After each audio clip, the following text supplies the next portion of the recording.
Daily. Taste the Daily.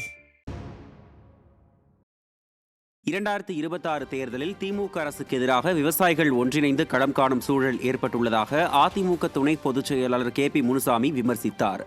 Krishnagiri மாவட்டம் கங்கலேரி கிராமத்தில் அதிமுக சார்பில் நடைபெற்ற மருத்துவ முகாமினை முன்னாள் அமைச்சர் KP முனுசாமி துவக்கி வைத்தார். இதில் ஏராளமானோர் பங்கேற்று பயன்பெற்றனர். பலர் இரத்த தானம் வழங்கினர். அப்போது செய்தியாளர்களிடம் பேசிய முன்னாள் அமைச்சர் விவசாயிகள் விவகாரத்தில் அரசியல் செய்யும் ஸ்டாலினை வன்மையாக கண்டிப்பதாக தெரிவித்தார். எந்த பிரச்சனையின் அடிப்படையில் அதற்கு முன்னின்று அந்த பிரச்சனை தீர்க்க வேண்டிய இடத்தில் இருக்கின்ற ஒரு முதலமைச்சர் அந்த பிரச்சனையை தீர்க்கிறதற்கு சக்தி இல்லாமல், துணிவில்லாமல், அதோடு மட்டுமல்லாமல் ஏன் இது தேவையில்லாது என்று ஒதுங்குகிறார். இப்படி ஒதுங்குகின்ற முதலமைச்சராக இருக்கின்ற காரணத்தினால்தான் இவ்வளவு பெரிய மரணங்கள் எல்லாம் நடைபெற்றுக் கொண்டிருக்கிறது. சட்டம் ஒழுங்கு பாதிக்கப்பட்டிருக்கிறது. ஏற்கனவே எங்களுடைய முதலமைச்சர் இருந்த எடப்பாடியார் அவர்கள் 4 ஆண்டு காலத்தில் சட்டம் ஒழுங்கு எவ்வளவு முழுமையாக காப்பாற்றப்பட்டது. ஆனால் இப்பொழுது அந்த நிலை இல்லை. அதனால் வருகின்ற 26இல் நிச்சயமாக மக்கள் நல்ல தீர்ப்பளிப்பார்கள்.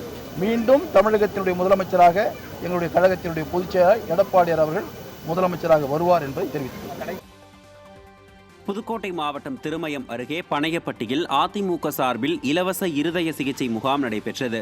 இந்த முகாமை முன்னாள் தமிழக வீட்டு வசதி வாரிய தலைவரும் புதுக்கோட்டை அதிமுக தெற்கு மாவட்ட கழக செயலாளருமான PK வைரமுத்து தொடங்கி வைத்தார். இந்த முகாமில் குழந்தைகள் மற்றும் பெரியவர்களுக்கு இருதய ஆலோசனை வழங்கப்பட்டதோடு ECG, எக்கோ, ஸ்கேன் உள்ளிட்ட பரிசோதனைகள் செய்யப்பட்டன. முன்னாள் அமைச்சர் KP அன்பழகன் முன்னிலையில் திமுக உள்ளிட்ட மாற்றுக் கட்சியினர் அதிமுகவில் இணைந்தனர். தருமபுரி மாவட்ட தலைமை கழக அலுவலகத்தில் அரூர் தெற்கு ஒன்றியம் ஊர்நாயக்கர் சுந்தரேசன், முன்னாள் கவுன்சிலர்கள் பிரகாசம், சின்ராஜ் ஏற்பாட்டில் அரூர் MLA சம்பத்குமார், அரூர் தெற்கு ஒன்றிய செயலாளர் பசுபதி முன்னிலையில் குடுமியாம்பட்டி பகுதியைச் சேர்ந்த மாற்றுக் கட்சியினர் 50க்கும் மேற்பட்டோர் அதிமுகவில் இணைந்தனர். அவர்களுக்கு கழக துண்டினை அணிவித்து வரவேற்ற முன்னாள் அமைச்சர் KP அன்பழகன் 2026இல் கழக பொதுச் செயலாளர் எடப்பாடி K பழனிசாமி மீண்டும் முதலமைச்சராக வர பாடுபட வேண்டும் என கேட்டுக்கொண்டார். நிகழ்ச்சியில் மாவட்ட பிரதிநிதி பொன்னுவேல் உள்ளிட்ட கழக நிர்வாகிகள் கலந்து கொண்டனர். திண்டுக்கல் மேற்கு மாவட்டத்திற்கு புதிதாக நியமிக்கப்பட்டுள்ள பொறுப்பாளர்கள் கழக பொருளாளர் திண்டுக்கல் சீனிவாசனை நேரில் சந்தித்து வாழ்த்து பெற்றனர். அதிமுக பொதுச் செயலாளரும் எதிர்க்கட்சித் தலைவருமான எடப்பாடி K பழனிசாமி திண்டுக்கல் மேற்கு மாவட்டத்திற்கு புதிதாக கழக பொறுப்பாளர்களை நியமனம் செய்தார். இந்நிலையில் அவர்கள் கழக பொருளாளர் திண்டுக்கல் சீனிவாசனை நேரில் சந்தித்து வாழ்த்து பெற்றனர். அப்போது 2026இல் கழக பொதுச் செயலாளர் எடப்பாடி K பழனிசாமி மீண்டும் முதலமைச்சராக வர பாடுபட வேண்டும் என அவர் கேட்டுக்கொண்டார்.